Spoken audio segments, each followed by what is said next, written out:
Hoje, dia 5 de agosto de 2020, às 11 horas, vamos conversar com a Isabel Simeão Rezende, professora do PEMAJA, que é o Programa Municipal de Alfabetização de Jovens e Adultos, e participante da pesquisa de mestrado profissional da Faculdade de Educação da Universidade Federal de Uberlândia, intitulada Ensino de História na Educação de Jovens e Adultos, Narrativas de Professores de Uberlândia, Minas Gerais, que objetiva compreender como os profissionais do ensino de história na modalidade de educação de jovens e adultos, a EJA, constroem um processo de ensino histórico junto aos estudantes jovens e adultos e qual o sentido da história para sua formação cidadã. Então, primeiramente, professora, eu quero agradecer pela sua disponibilidade em gravar conosco essa entrevista, né? E compartilhar suas experiências e suas ações docentes. Eu quero reforçar também que essas experiências, elas são valiosas, né? E até, inclusive, desconhecidas por muitos outros profissionais que tiveram uma formação diferente da sua, né? E isso vai nos permitir manter viva a troca de experiências, já que toda a sua narrativa vai ser compartilhada publicamente no Observatório do Ensino de História e Geografia. Então, vamos conversar um pouquinho? Vamos, sim. Ótimo.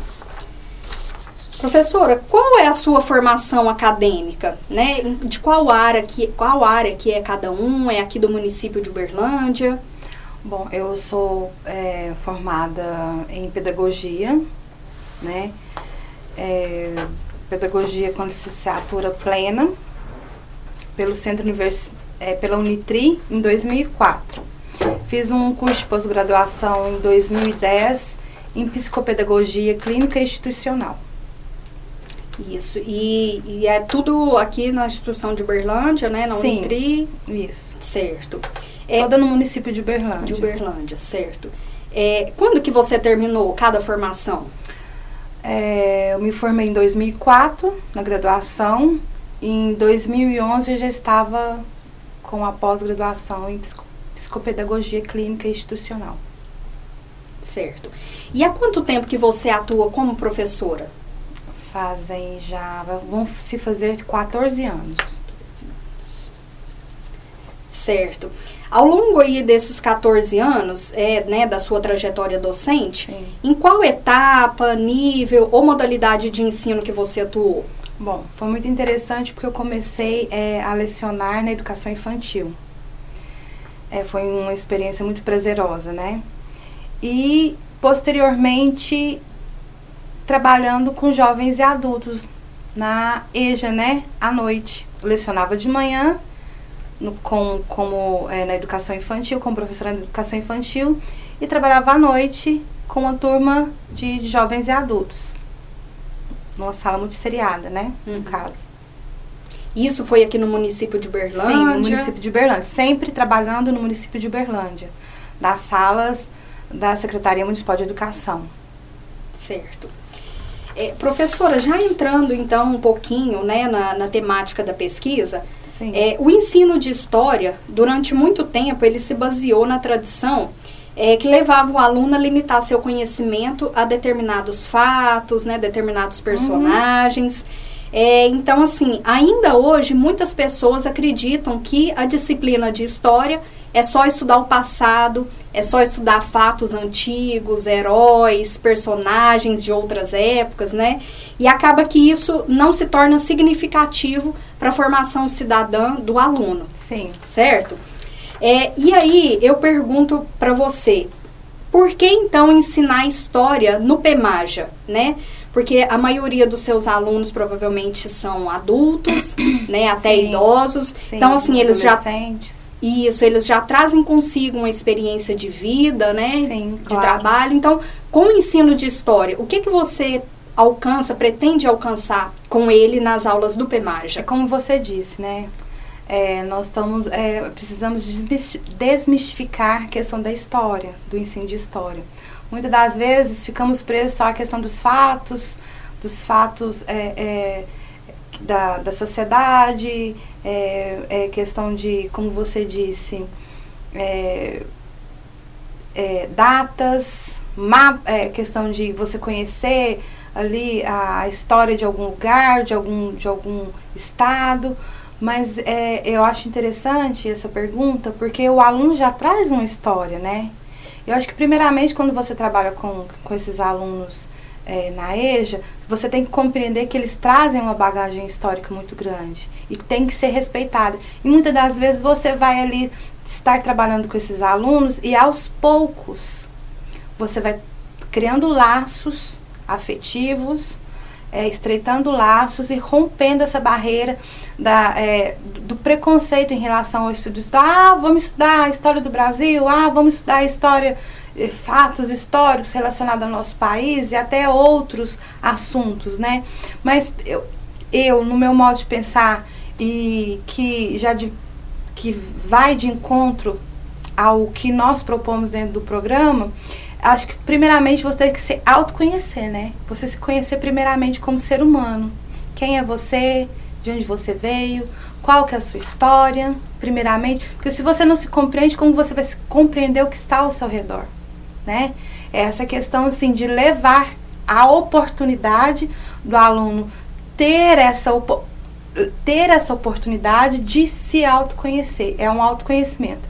Então, assim, e nisso, dentro de uma sala multisseriada, se você vai ali trabalhar com eu falo meninas, né? As meninas ali e os meninos no CEAI, que são todos da faixa etária acima de 60 anos, já tem uma outra história de vida. Tipo, como eu vou dizer, são pessoas que nasceram em 1929, em 1940, são pessoas assim que têm já uma certa experiência, passaram por fatos históricos diferentes de uma pessoa quando você vai trabalhar numa sala noturna dentro da escola, onde você tem o idoso, você tem o jovem, né?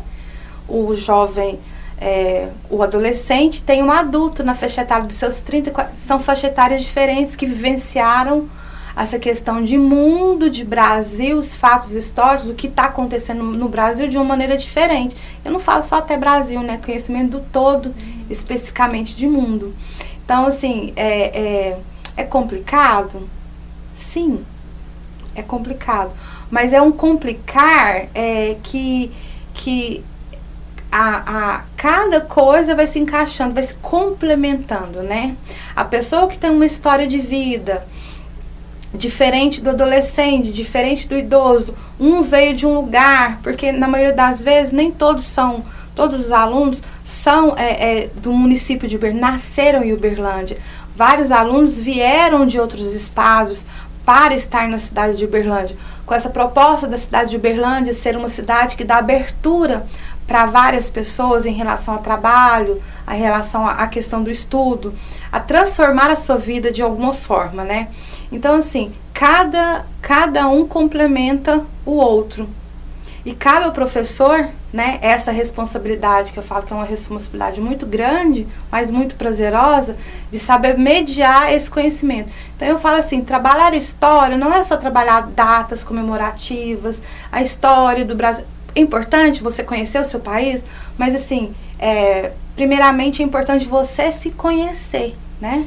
Você se autoconhecer, conhecer o outro te complementar como ser humano. Então, acho que precisa sim mudar essa questão de puxar as gavetinhas, né? Agora nós vamos trabalhar Brasil, agora nós vamos trabalhar a data histórica disso, fatos históricos relacionados a tal estado. Eu acho que tenho certeza que precisa se valorizar mais a questão do ser, né? Você como ser humano, se conhecer. Quem é você? Por que eu estou aqui? O que eu estou fazendo aqui? Quais são os meus desejos? Quais são os meus objetivos? Porque são objetivos diferentes. O idoso tem um objetivo, né? O adolescente tem um. A pessoa que está ali na faixa etária dos seus 30 a 40 anos tem um objetivo totalmente diferente. Ou também pode-se ter o mesmo objetivo, né? Em relação a por ter faixa etárias diferentes, às vezes sim tem um objetivo comum ali, mas muitas das vezes os objetivos são diferentes, mas se complementam, né? Então isso é muito importante. Eu vejo que a história é muito importante quanto a essa questão dos fatos históricos, você saber a história do seu país, o que aconteceu no passado, para que a gente esteja dessa maneira. mas é saber como eu estou, né? Quem eu sou primeiramente, para depois eu ir lá buscar essas informações. Certo. Diante, professora, dessa sala, né, tão heterogênea que você disse, né, tem muito singular. Isso, muito singular. Tem jovens, adultos, idosos. Cada um, como você disse, traz uma experiência de vida e até de trabalho também, né? Claro. Que às vezes muitos estão buscando o trabalho. Então, diante dessa sala tão misturada, como que você seleciona os conteúdos históricos que você aborda nas aulas assim do PEMAJA? Então, quais os conteúdos que você prioriza e por quê? Primeiramente, quando você adentra uma sala de aula, você tende a conhecer seus alunos, a feito um diagnóstico, né? Ele tem o tempo para conhecer os seus alunos, você tem a oportunidade de ter essa... Eu falo que muitas das vezes o professor da educação de jovens e adultos, do primeiro segmento, dentro do programa municipal o PEMAJA, né, que a gente fala o PEMAJA, tem essa oportunidade que eu vejo que outros professores não têm, de poder realmente conhecer o aluno, para ver quais são os interesses desses alunos, para que possa se trabalhar com esses conteúdos, né? Claro que nós temos o nosso planejamento, nós trabalhamos e há um diferencial, porque o programa é um programa diferenciado, você trabalha ali com eixos temáticos, com subtemas, que são todos desenvolvidos em relação ao primeiro diagnóstico que você tem em sala de aula. Então, nós fazemos reuniões, nós temos as nossas formações constantes ali, né? Nós temos o nosso módulo 2 que nós nos reunimos, nós temos essa oportunidade que eu vejo que muitos profissionais não a têm, infelizmente. E de oportunidade de não estar puxando as gavetinhas, né? Oportunidade de ver a minha sala está interessada na questão da cidadania, dos meus direitos e deveres como cidadão, como me portar em sociedade, né? Essa questão da urbanidade, de você saber se portar dentro da sociedade, quando você sai à porta da sua casa para fora, né? E mesmo até essa questão de você saber o que é certo ou errado, essa questão dos valores, trabalhar-se ética, política, né? Isso também está dentro da história. E muitas das vezes você trabalhar com esse aluno que todos nós somos seres políticos. Eu não gosto de política, professor. Como assim você não gosta de política? Política, não, nós não estamos falando do político, nós estamos falando de política, que é essa arte do diálogo, de você estar atento às questões que estão aí na sociedade, é você saber que às vezes que pegamos aí algum texto, algum fato relevante, uma notícia do dia, o nosso planejamento nos dá essa flexibilidade. Nós tivemos uma notícia aí de última hora, eu posso pegar essa notícia, o meu planejamento me permite isso, ele não é engessado, de levar isso para a sala de aula, algum comentário dentro da sala de aula, professor, você viu isso, aconteceu isso, olha, isso é dessa maneira, assim, professora, mas qual é a sua percepção primeiramente, né? O professor que está em sala de aula, ele tem que ser um bom ouvinte, né? Ouvir, e muitas das vezes e desmistificar essa questão do professor, do pedestal, né? De professor tá ali em cima, o aluno tá aqui. Não, nós temos que estar aqui. Essa questão da humildade intelectual, que muitas vezes alguns profissionais não a têm. Então, assim, de ouvir meu aluno, quais são as questões que estão mais em voga dentro da minha sala de aula, para que seja levantado isso, que eu possa estar trabalhando isso dentro de um planejamento. E um planejamento não engessado, um planejamento flexível, que eu possa estar adequando isso à minha realidade de sala de aula, aos meus alunos. Não é porque a turma lá a turma da sala do CA está trabalhando isso, que eu vá trabalhar. A gente tem um eixo temático, trabalha o mesmo tema, mas dentro desse mesmo tema, os olhares da minha sala de aula podem ser diferentes dos olhares da sala de aula da professora A, entendeu? Então, assim, eu vejo que esse trabalho é tão rico, você tem uma oportunidade de estar buscando os fatos, buscando quem é esse aluno, buscando a oportunidade do aluno me conhecer, de eu conhecê-lo, para que a gente possa fazer um trabalho que possa ser levado para frente, né? Não vai ser só um caderno escrito, palavras soltas. Não, tudo é bem contextualizado, tudo é muito bem amarradinho, né? Certo. E aí, já que você tem essa flexibilidade, lógico que há um planejamento, mas Sim. como você disse que tem essa flexibilidade, quais assim as metodologias e os materiais didáticos ou alguns recursos que você utiliza para desenvolver o processo de ensino de história no PEMAJA? Bom, depende muito da turma que você está, né? Como eu te disse. Se você já conhece a sua turma, se você vai saber as estratégias que você vai estar usando ali, que vai estar prendendo mais a atenção do seu aluno. São aulas expositivas, eu converso muito com minhas alunas no CEAI, porque eu leciono no CEAI e leciono também para uma sala com alunos com deficiência intelectual. São 2 salas que nós temos, sim, algo em comum, mas também muito diferenciado. Então, nós temos diferenças e nós temos igualdades ali dentro. Então, as minhas alunas no CEAI são aulas expositivas, né? Cartazes, músicas, trabalham com muita música, eu adoro, as minhas alunas adoram você sair do espaço, né, da estrutura do CEAI, para ir para outros espaços, conhecer os espaços de Uberlândia, uma visita, isso também é aprendizado. Você sair dali, não só cadeira, né, carteirinha ali, o quadro e o pincel.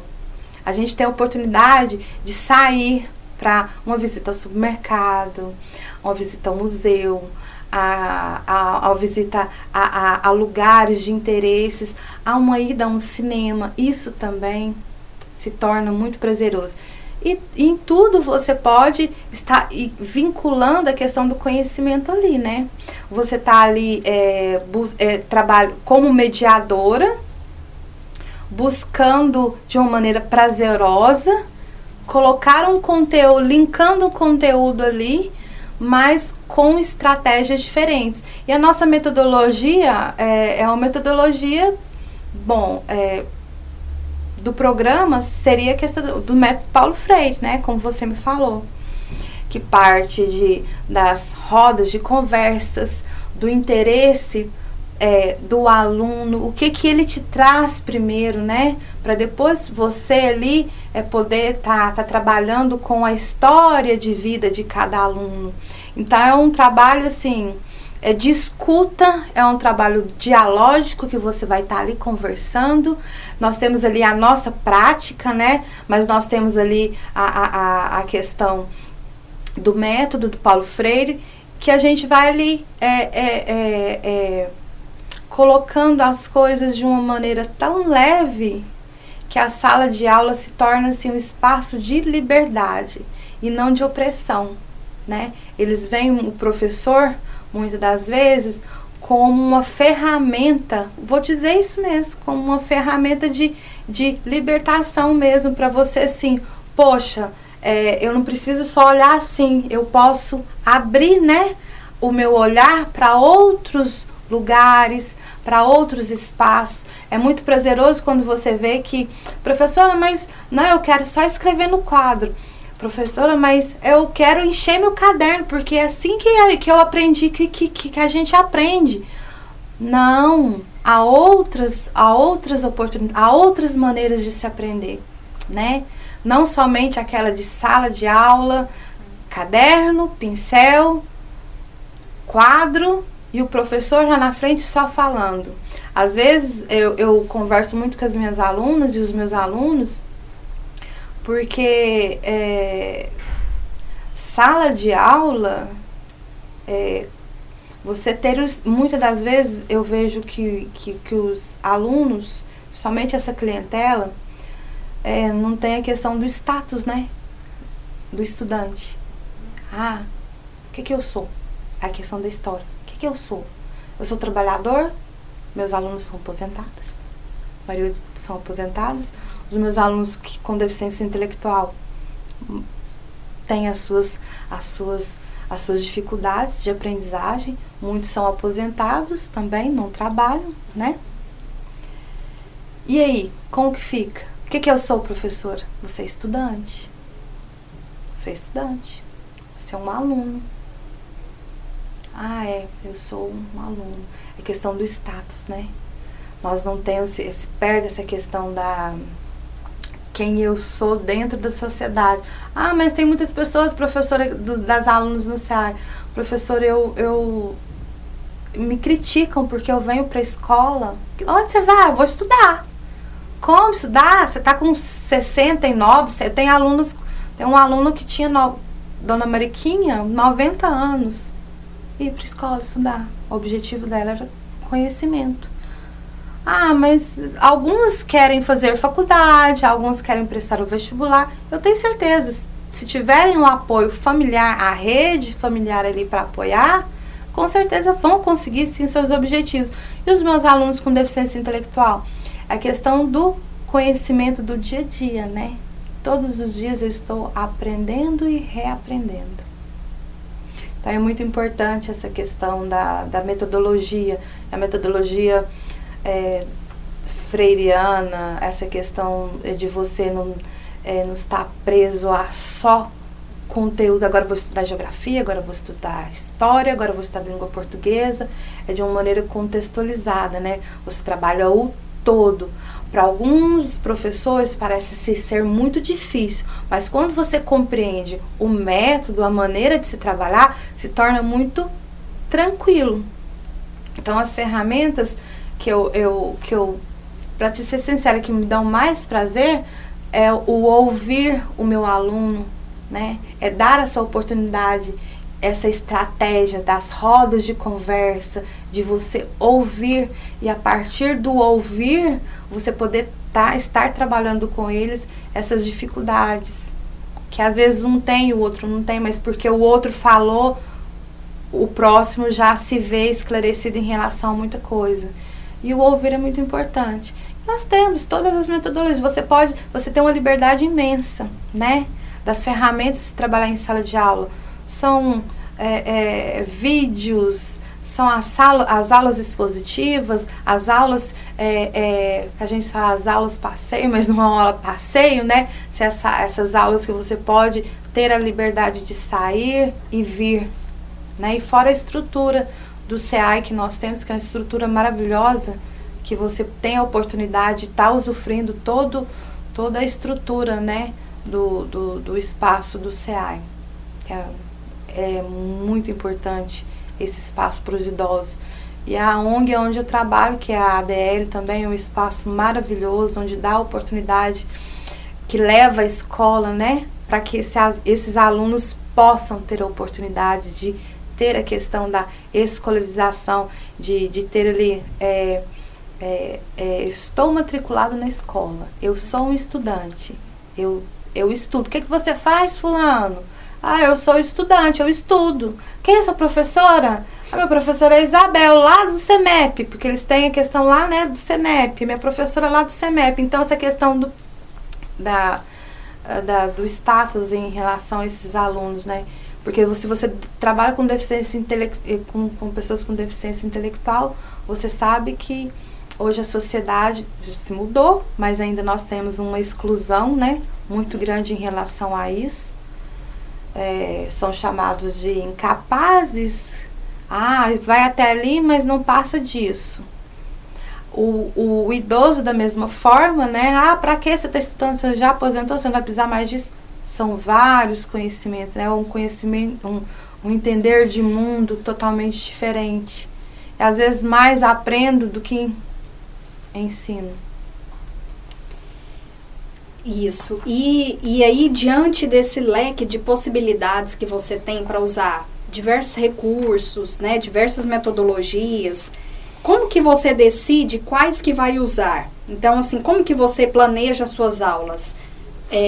Por exemplo, nas aulas de história, como que você planeja quais recursos que você vai usar? Se vai ser aula passeio, se vai ser um filme, como que você decide isso? Nós temos um planejamento anual, né? Nós fazemos esse planejamento anual com os eixos temáticos, decidimos os subtemas e temos os subtemas que serão trabalhados em sala de aula. Como eu falei para você, você sempre está fazendo essa questão da escuta com os alunos em relação do que seria melhor para que ele adquirisse esse conhecimento, chegasse até esse conhecimento. É a questão da roda de conversa, do ouvir do aluno, o que ele tem para me trazer. E nisso, o meu bom senso de achar, de encontrar um recurso que vá possibilitar a ele a ter mais prazer e que tenha um conhecimento assim, um conhecimento efetivo. Não somente assim, um saber, eu aprendi isso hoje, amanhã eu já não sei ele mais. Esse conhecimento, dependendo da estratégia que você usa, ele vai ficar para sempre. Ninguém vai tirar, né? Então depende muito, como eu falei, dessas rodas de conversa, do que o aluno tem para me dizer, do meu bom senso como professora, da minha responsabilidade como professora, de buscar um recurso, a estratégia que melhor se encaixa dentro daquela dúvida, daquele conhecimento, daquele conteúdo que eu quero passar. É claro que não só vem deles, né? O professor tem também, nós temos ali dentro do eixo, nós temos que trabalhar tais conteúdos, mas dentro desse conteúdo eu posso abarcar várias coisas de formas diferentes, não só daquela maneira, quadro e pincel, e ele ali sentado olhando para mim e escrevendo. Sim, e como você disse, você tem eixos temáticos, né? Tem todo um planejamento e com isso tem também os objetivos que você pretende alcançar. Sim. Com o ensino de história, né? Para esses alunos jovens, adultos, especiais, né? Então, como que você avalia o alcance dos objetivos que você propõe inicialmente? Nós fazemos diagnósticos sempre com os alunos, no início do ano, no meio e no final. Claro, assim, que o diagnóstico é feito dia a dia. Você sempre está observando o seu aluno, avaliando ele de uma forma positiva, né? Não uma avaliação classificatória, né? Eu não vou avaliar esse aluno para que ele possa alcançar uma nota, né? Mas essa avaliação, ela é constante, né? Ela é do dia a dia. Você faz essa questão dessa avaliação diariamente. Se você for um bom professor, ouvinte e observador, você vai perceber que a sua sala vai te dando as respostas. E como professor, é conflito, né? Sala de aula é conflito. E é através dos conflitos que nós vamos chegar a algum ponto, né? De entendimento. Claro, sim, que nós temos as diferenças dentro da sala de aula. Eu não entendi, então vamos voltar, né? Vamos rever, vamos puxar aí um gancho aí para a gente poder entender melhor esse assunto, né? Para que eu possa levar isso para minha vida diária também. Porque todos os assuntos que eu vejo relevante a questão da história, essa questão do autoconhecimento, de você se conhecer como cidadão, de você pensar que você, peraí, eu sou cidadão de Uberlândia, eu sou um cidadão brasileiro, né? Então tá, sou um cidadão do mundo, né? Às vezes as pessoas, os alunos não têm essa ideia de que eu estou dentro de um local, mas inserido dentro de um planeta. Essa consciência planetária, que às vezes a gente não usa essa linguagem, né? Essa consciência de mundo, de planeta. Eu sou um cidadão Tá, eu sou um cidadão de Uberlândia. Ah, eu sou um cidadão do mundo. Eu não tenho a oportunidade de ir a vários lugares, mas eu posso ter esse conhecimento, né? Eu posso sim ter esse conhecimento, ver coisas. E a questão da tecnologia agora, né? Nós usamos muito essa questão em sala de aula também, porque na sala do CEAR nós temos uma sala de informática, então a gente pode ir ao computador, pesquisas no celular. Então, assim, como eu te disse lá atrás, nós temos muitas diferenças ali de faixa etária de idade, mas eu vejo assim que essa questão da informação, ela pode chegar para o aluno de várias formas, seja para o adolescente, seja para o idoso, seja para o aluno que tem deficiência intelectual, porque eles também estão conectados com o mundo, né? E dentro do eixo temático da história, né, que tem esses objetivos, nas suas aulas, você acha que esses objetivos estão sendo alcançados nas aulas de história? Para se fazer assim, uma análise bem sincera, eu vejo que muitas das vezes depende muito do professor que está à frente da sala de aula. Se o professor tem essa consciência que história não é só datas comemorativas, fatos relevantes a qualquer ou sobre qualquer assunto, ele vai saber lidar bem com essa situação, né? Se eu sei que história perpassa a esse tipo de conceito, eu posso levar o meu aluno a entender que eu preciso me entender como pessoa para poder compreender o mundo, e a partir daí você vai puxando, né, outros conteúdos. Certo. E você disse que tem 14 anos, né, de experiência. Durante aí a sua trajetória, quais experiências no ensino de história no PEMAJA que foram marcantes para você e por quê? São as histórias de vida. São as histórias de vida. Os relatos de experiência, né? De cada um. Como eu te disse, nós temos uma roda de conversa em sala de aula. Sempre por exemplo, no início da minha aula, eu sempre gosto de ter primeiramente, essa conversa informal, para que a gente possa estar adentrando ao planejamento da aula. Então, assim, é muito importante você ouvir. E nesse ouvir, você tem ali os momentos do desabafo, você tem o momento da alegria, da tristeza, alguns momentos de você aprender, dele te ensinar. Então, assim, eu vejo que o que mais me chama atenção é que dentro dessa história de vida, você pode trabalhar, ele já está te dando vários pontos ali que você pode conectar com o conteúdo tradicional da história, né? Aquele que você falou. Brasil, fatos históricos, datas comemorativas.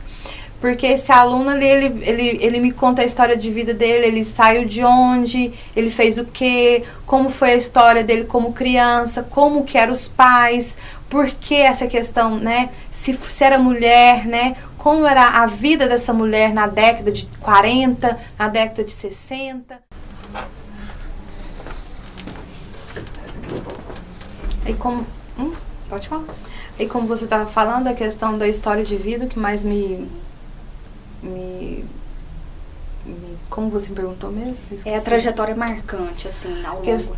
A questão da história de vida, e quando esse aluno, né, você vê que esse aluno, ele tá caminhando consciente, né, da realidade, da sua realidade, da realidade em que ele vive, da realidade da sociedade que ele vive, essa consciência de mundo. É como se fosse assim, rompendo barreiras, né? Esse aluno, ele ele saiu de um lugar e já subiu um degrau ali, né? Quer dizer que ele não está mais aqui. Quer dizer, hoje eu fui daquela maneira, hoje eu estou desta. É muito prazeroso quando você pode presenciar isso. Teve, assim, alguma experiência que você se lembra que foi dessas histórias de vida, né? Que você disse, teve uma que realmente marcou, você não esqueceu? Foi a minha aluna, ela, quando criança, praticamente quase todos ali tiveram um trabalho infantil, né? Começaram a trabalhar muito cedo. Mas uma história de vida que me chamou a atenção foi de uma senhora que é minha aluna até hoje, eu não vou falar o nome dela, mas assim, foi vendida, né? Foi dada a troca de alimento. Então ela foi para casa de uma pessoa, trabalhar com 6 anos de idade, foi dada, trabalhar como escrava, né? Não tinha essa consciência, aquela menininha que trabalha lá, que vai cuidar dos filhos, eu vou dar a oportunidade dela estudar, mas no final das contas se prometia muito isso, né? E acabava-se que aquela menina, a minha aluna foi crescendo, trabalhando ali, cuidando da casa com 6 anos de idade. Era muito comum isso. Acho que deve ser comum até hoje, só que a gente não tem relatos, né? Não é muito guardado, né?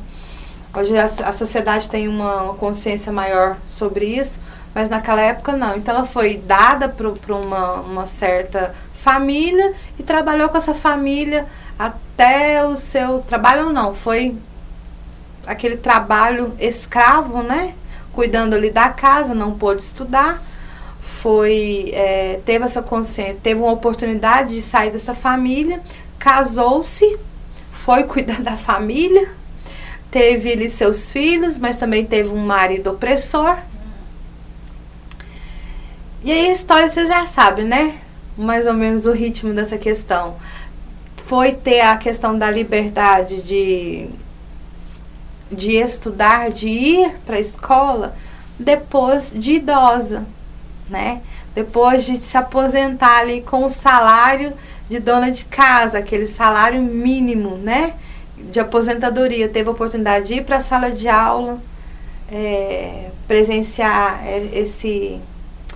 como ela fala, o lugar mais importante da minha vida em que eu já pisei, professora, foi a sala de aula. Mas você já não foi em alguns lugares, tal? Não, professora, o lugar que eu sempre tive vontade, sempre vi outras crianças indo e não tive oportunidade de frequentar, porque não me deixaram, me batiam muito, eu não tinha direito, eu comia o resto da comida, eu era tratada pior que o cachorro da família. Então aí, e fora os outros relatos que às vezes são chocantes, eu não vou contar aqui para você.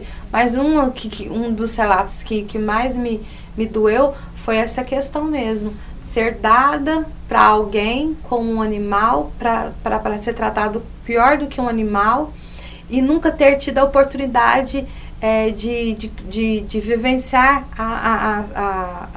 o que todo mundo pode ter o direito de vivenciar, a questão da infância, da adolescência e da vida adulta, né?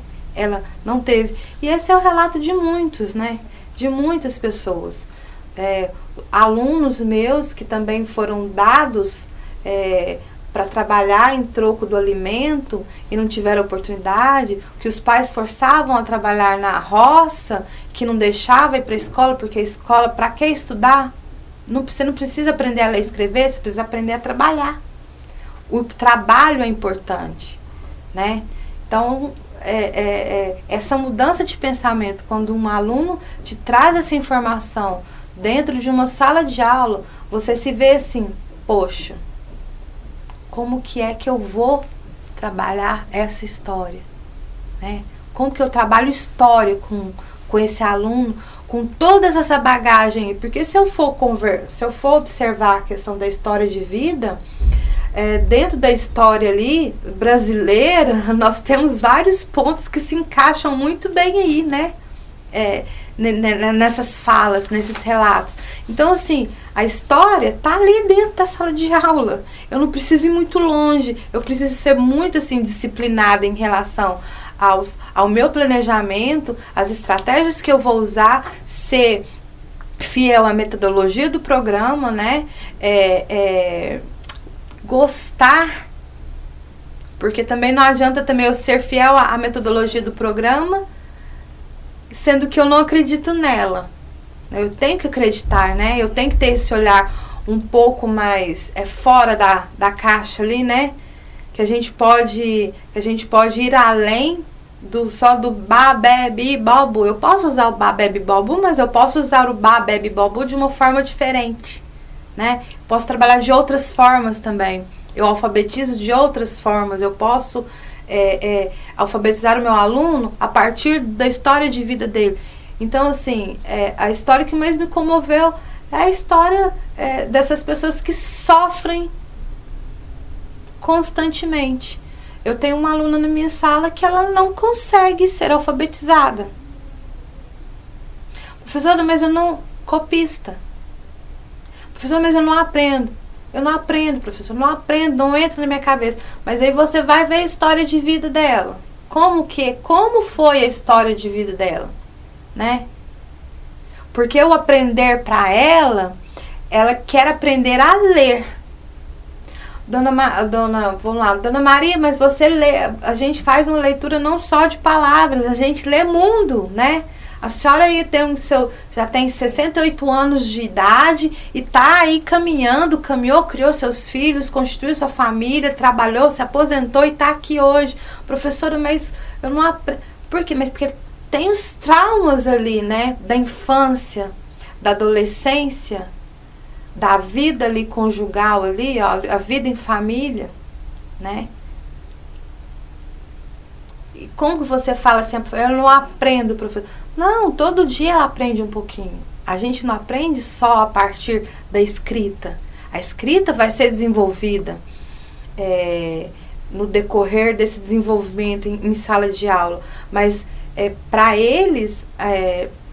tudo tem que ser muito imediato, né? Tudo muito rápido. Eu converso com ele, pessoal, tem que ter paciência. Vamos ter a paciência. O único... Professora, mas eu quero rápido, eu quero fazer isso rápido. Mas nós vamos ter paciência, porque é um passo de cada vez. Se nós precisarmos voltar um passo atrás, nós vamos voltar e caminhar de novo, né?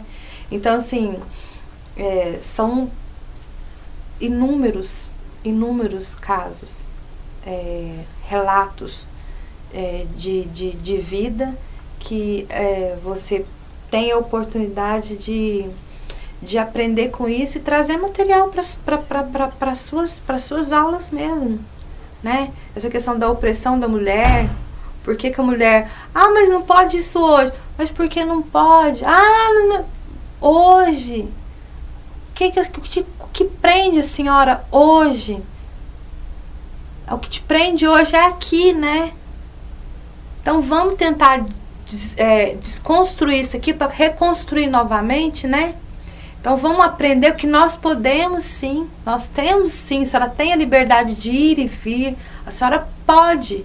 Hoje a senhora pode. Então vamos aproveitar o momento, né? Sim. E você percebe mudanças aí no seu fazer docente ao longo dessa trajetória de 14 anos, especialmente porque você trabalha com jovens, adultos, alunos especiais. Então você percebe mudanças assim na sua própria ação como professora? Todos os dias. E sobretudo como professora de história? Todos os dias. Muitas das vezes como eu te disse, eu aprendo mais com ele, aprendo muito com eles.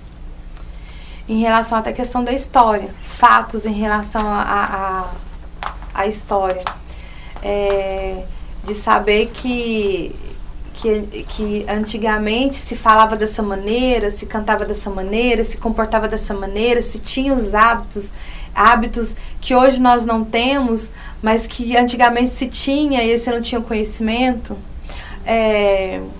Eu tive a oportunidade também, quando eu fui lecionar para esses alunos em sala de aula, com alunos na EJA, com alunos acima de 60 anos, eu sou filha de um pai idoso, né? Então, meu pai foi um pai idoso.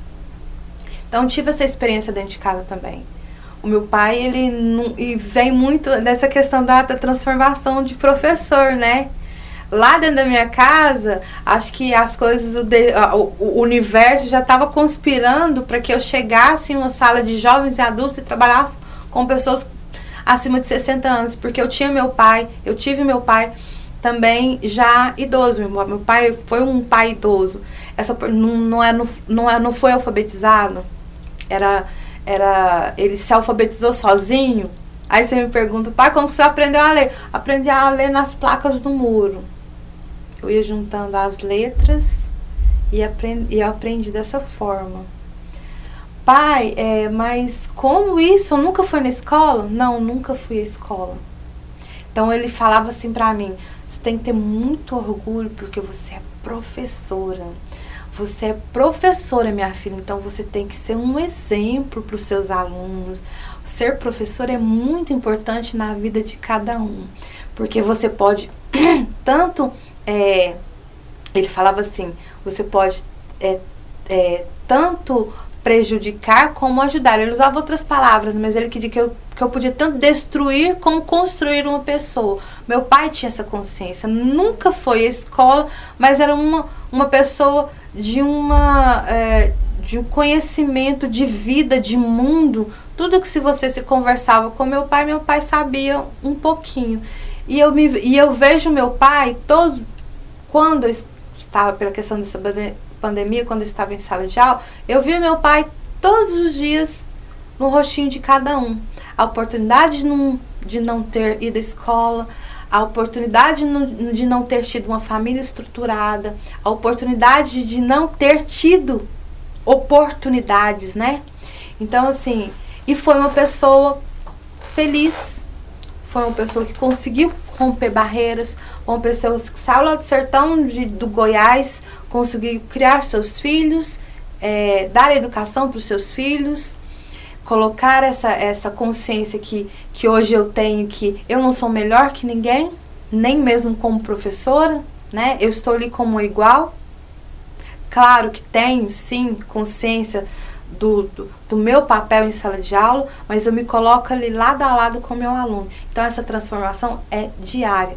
Então, se eu te falo assim, hoje eu saio da minha sala de aula, eu vou voltar igual amanhã? Não. Amanhã serão novos assuntos, novos conflitos, novas oportunidades de conversa. De um assunto, nós podemos pegar esse assunto que foi levado para a sala de aula, destrinchá-los em vários, dando oportunidade para várias outras aulas, vários outros planejamentos, porque o nosso planejamento nos permite isso, né? Então, assim, é muito interessante. Todos os dias essa transformação. E é incrível como o pensar que o meu filho não tem a oportunidade de ter isso em sala de aula. O aluno do 6º ao 9º, às vezes, não tem essa oportunidade de ter isso em sala de aula. Porque está tudo tão descontextualizado, né? Está tudo muito nas gavetinhas ali. Agora é matemática, matemática. Agora é português, português. Infelizmente, o meu filho, ele às vezes não terá a chance que o meu aluno idoso está tendo a oportunidade de ter, de pensar que de um texto ou de um fato eu posso trabalhar ali vários conteúdos. Eu posso trabalhar matemática, eu posso trabalhar história, eu posso trabalhar geografia.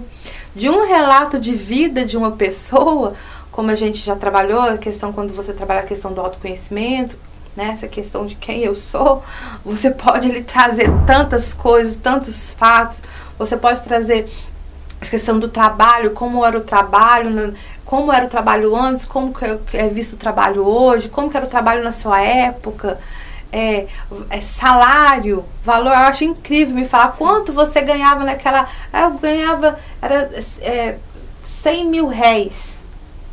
Como assim? Aí você vai pesquisar a moeda da época, você vai pesquisar quando você vai trabalhar sistema monetário com eles, você faz essa pesquisa.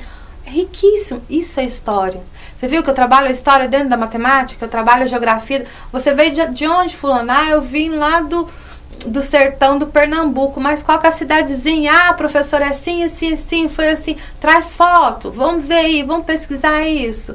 Nossa, como era? Nossa, não chovia professor, era horrível, só tinha poeira. Aí eu escolhi vir aqui pro Triângulo Mineiro por isso, porque aqui a cidade é plana, a cidade não tem, chove, tem água, a água é isso. Então, assim, vai se desenvolvendo vários assuntos, né? Muitos assuntos. Então, não tem como você sair.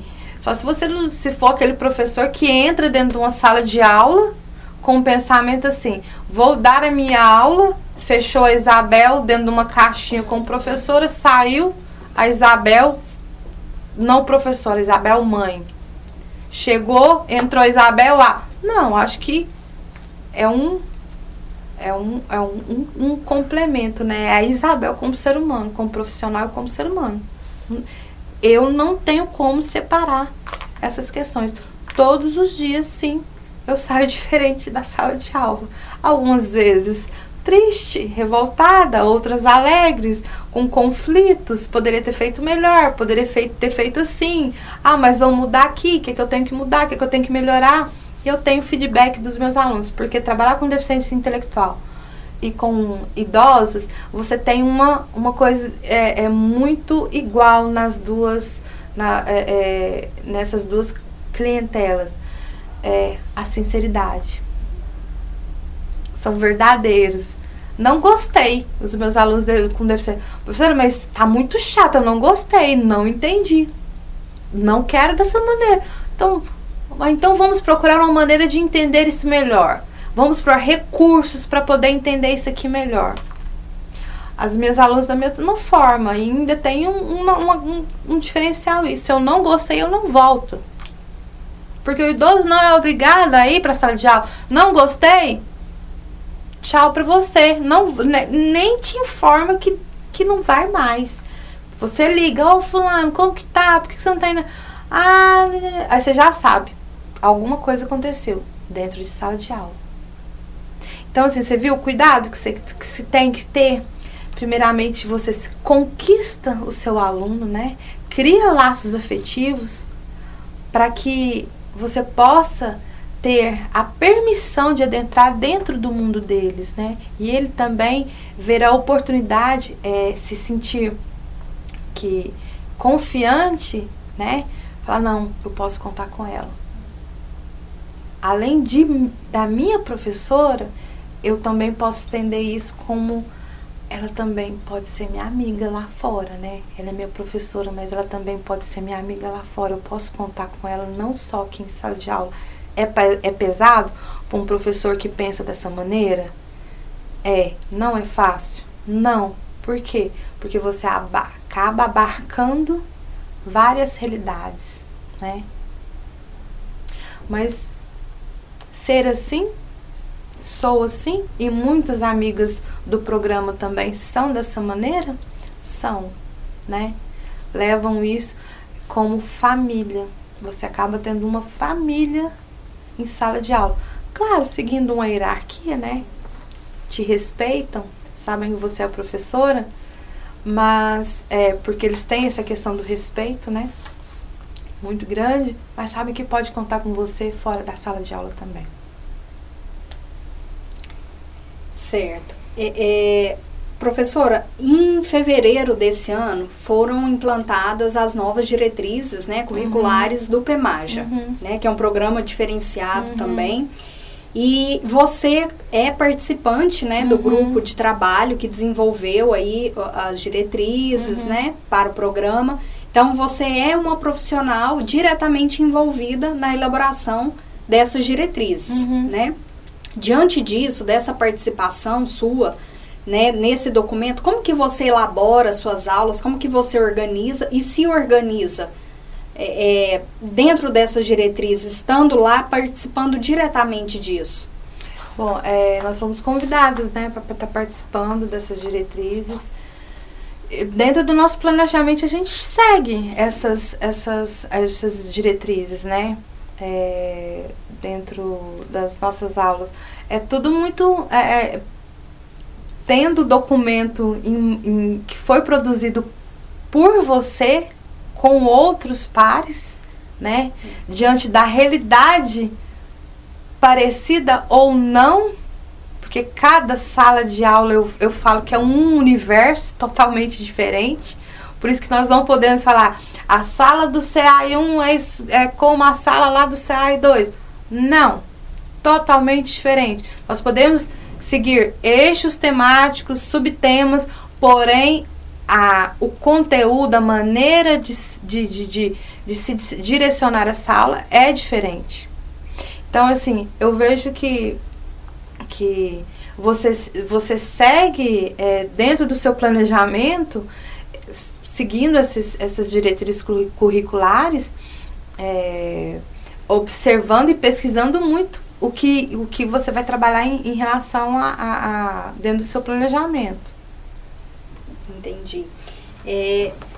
Nós temos 2 leis nacionais, que são as leis 10.639, né, de 2003, e a 11.645 de 2008, que elas dispõem sobre a inclusão, né, no currículo oficial da rede de ensino, as temáticas, né, as histórias e cultura afro-brasileiras e indígenas.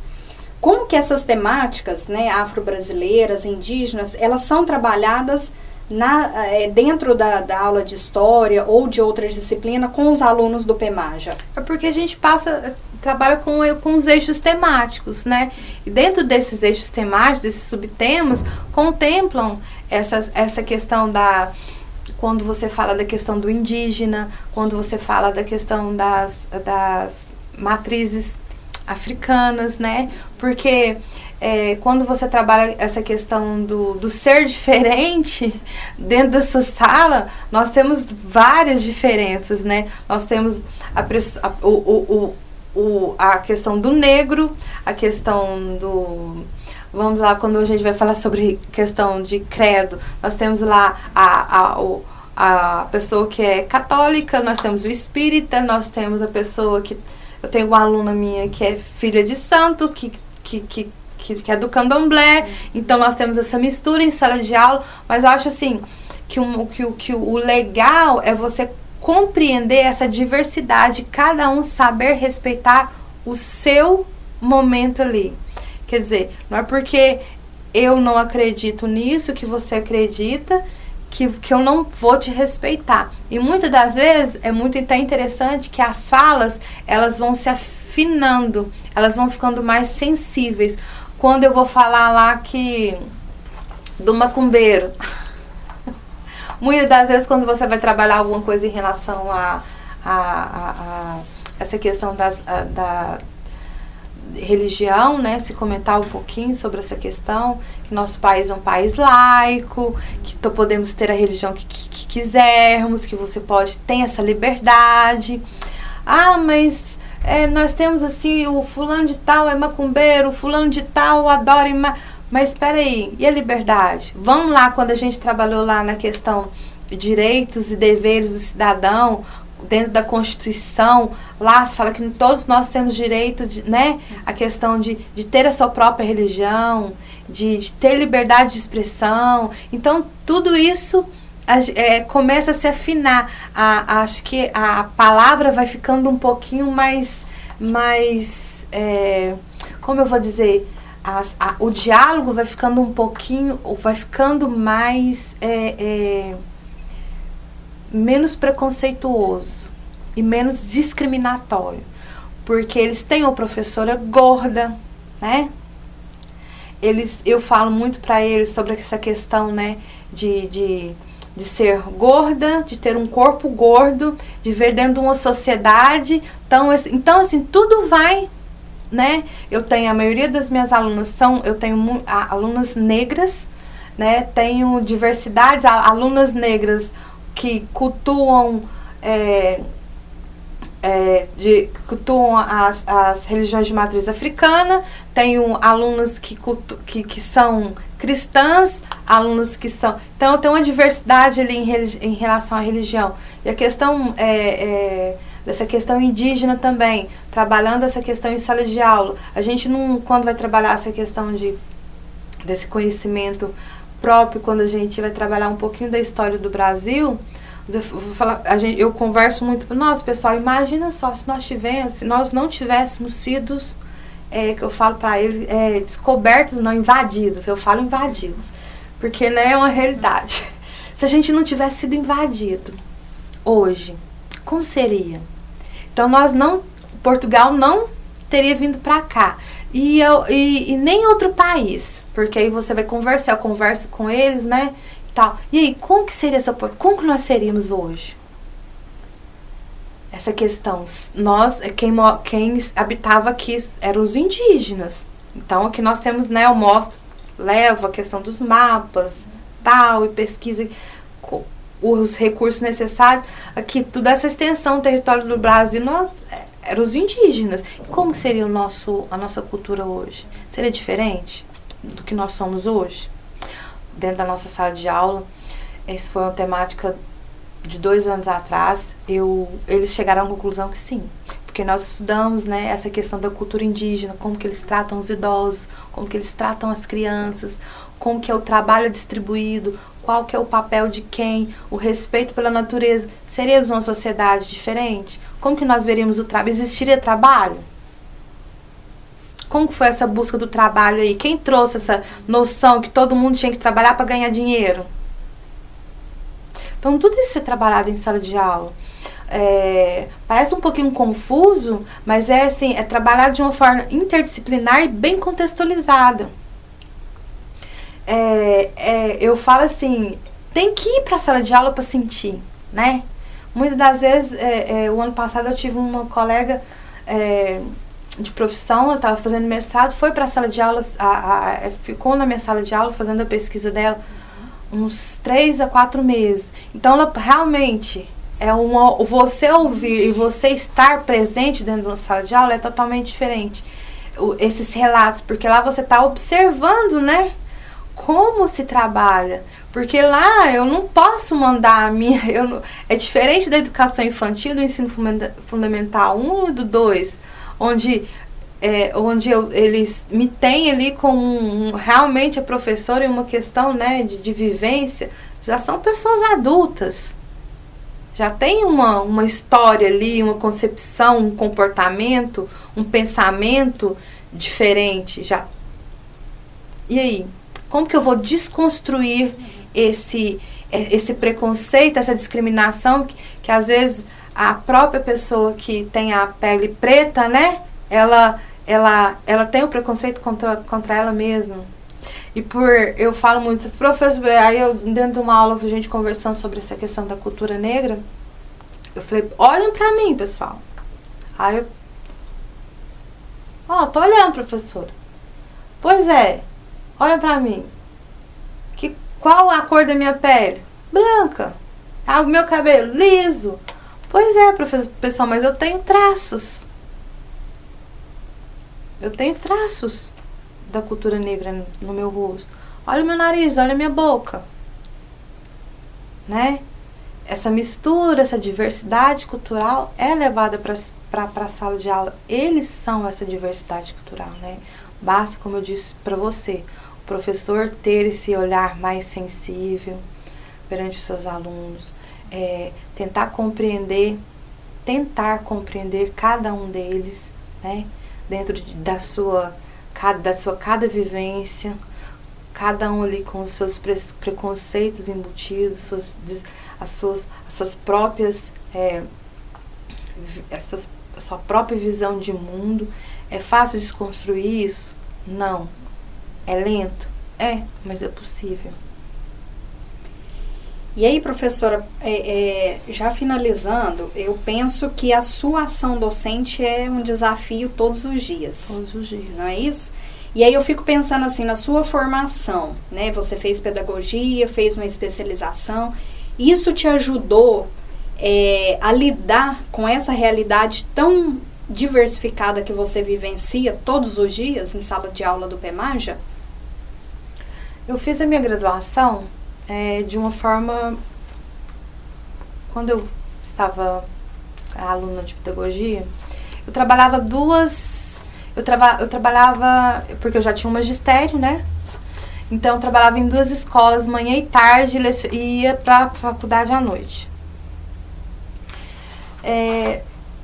Então, assim, essa questão da perseverança, né? De você ter um foco e eu sempre tive. Então, eu tive que enfrentar, quebrar várias barreiras.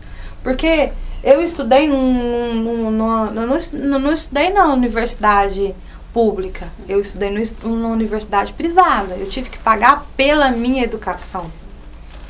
E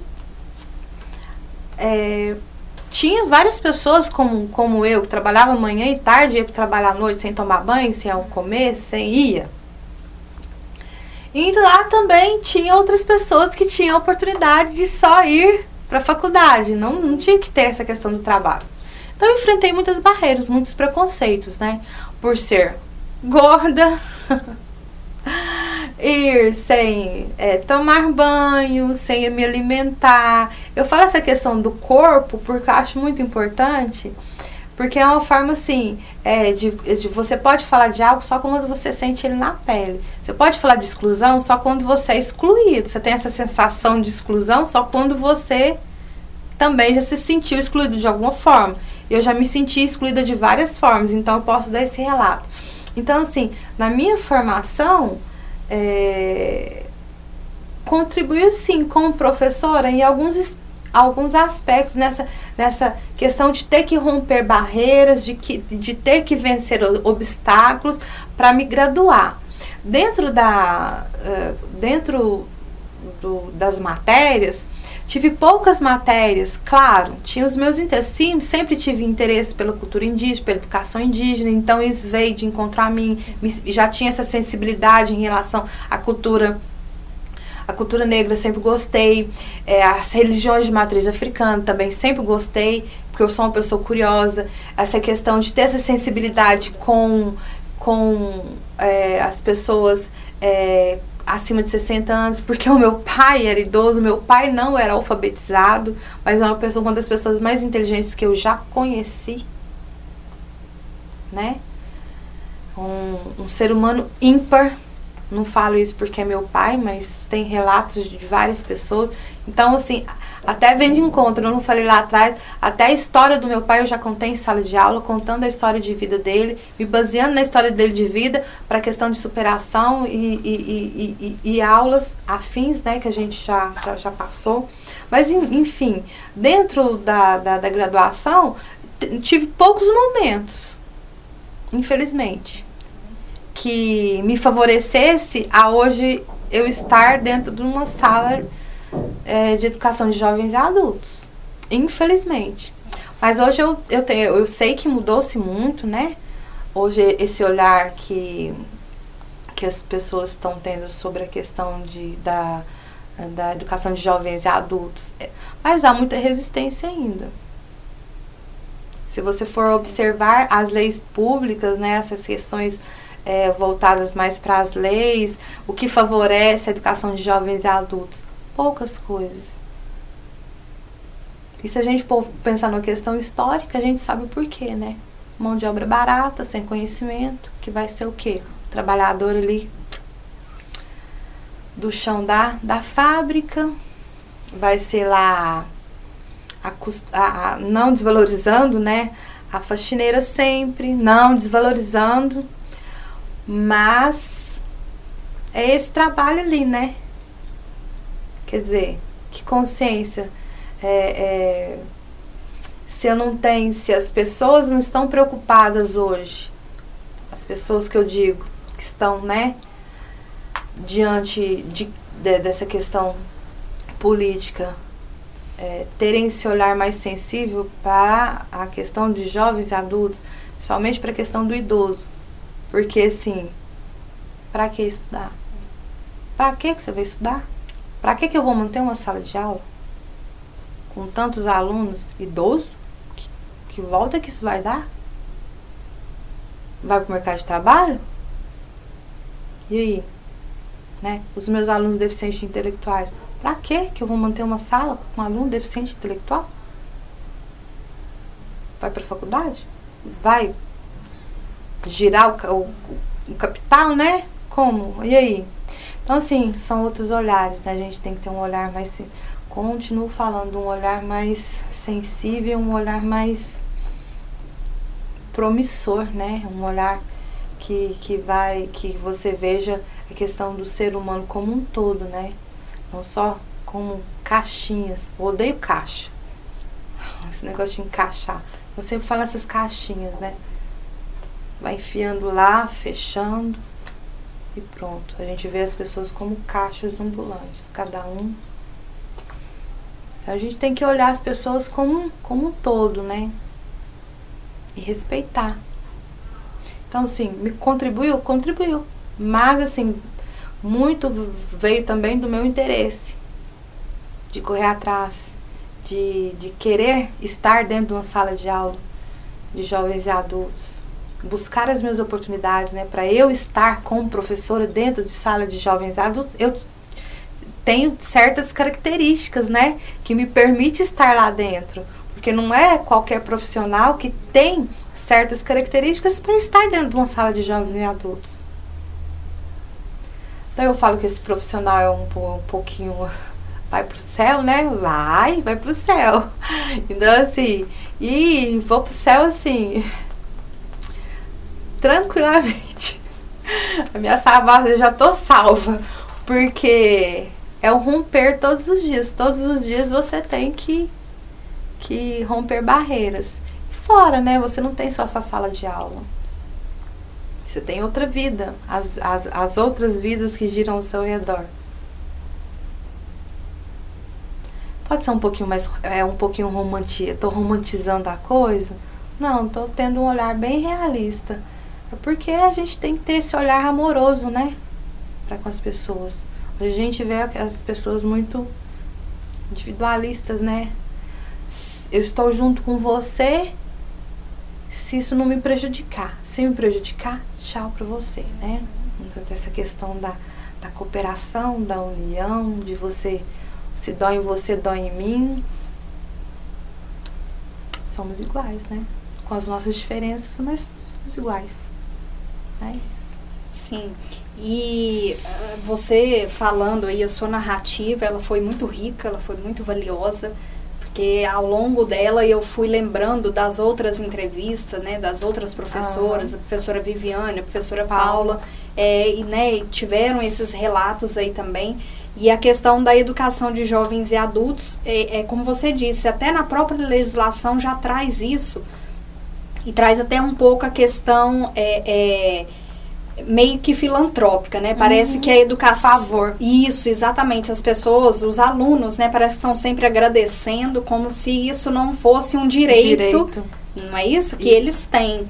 E acho que isso ainda permanece. E essa entrevista, a sua narrativa e a de outros professores, é justamente para ajudar esse professor, né, que tem uma formação diferente da sua, tem um outro olhar, para ajudar ele a lidar com esses alunos diferenciados, né? Então eu quero mais uma vez agradecer pela sua entrevista, pela sua narrativa. Aline, e tem uma coisa que eu gostaria só de interromper. Eu vejo que a Prefeitura Municipal de Uberlândia, ela tem um diferencial. Pode-se melhorar? Claro, pode-se melhorar bastante.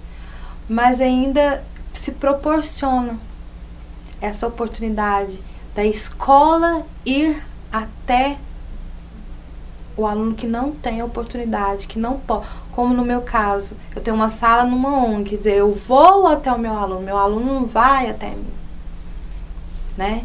Então, assim, o município de Uberlândia ainda tem essa questão desse pequeno, grande olhar sobre esses alunos. Pode melhorar?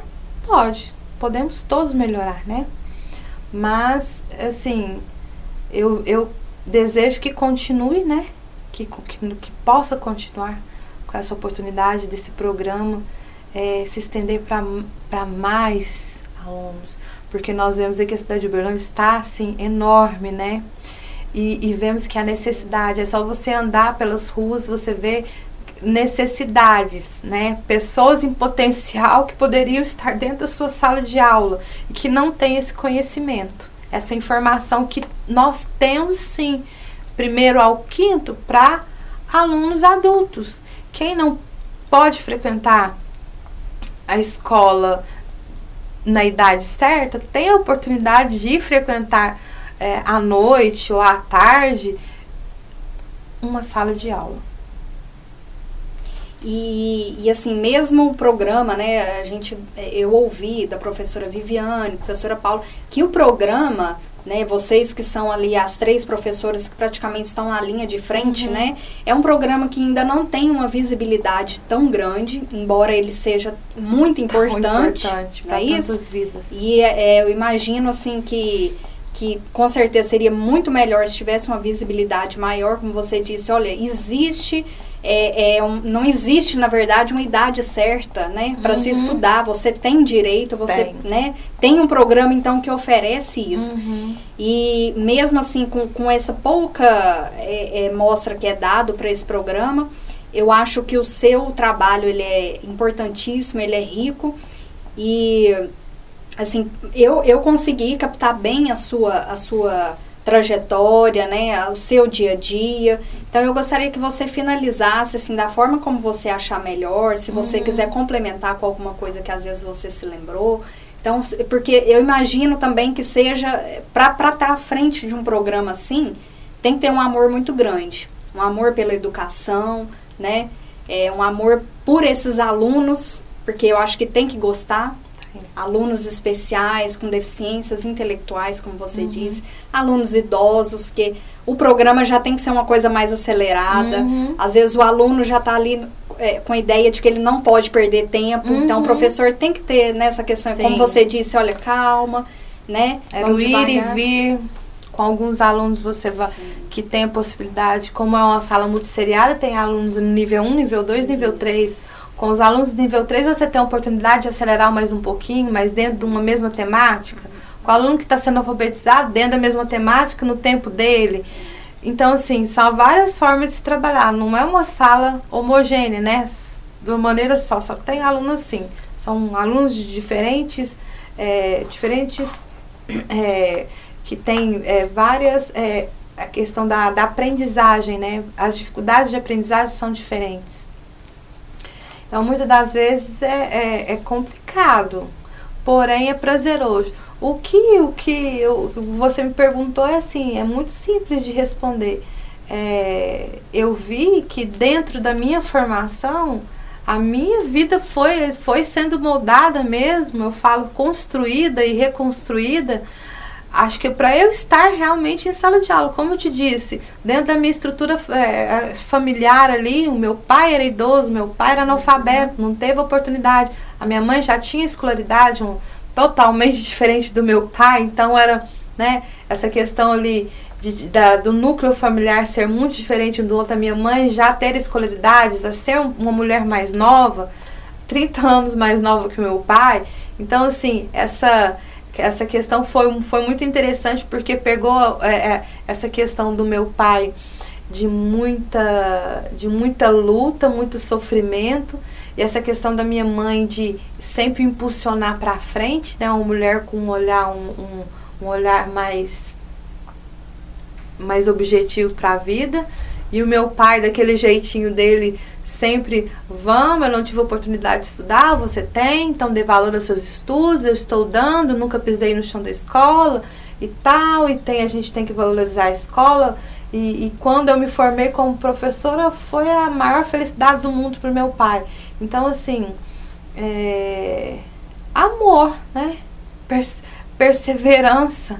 Você perseverar, fácil não é, porque eu vou te falar, e nem todos os dias é prazeroso, né? Nem todos os dias é prazeroso. Essa aula foi horrível. Tava horrível. Mas então amanhã tem que ser melhor.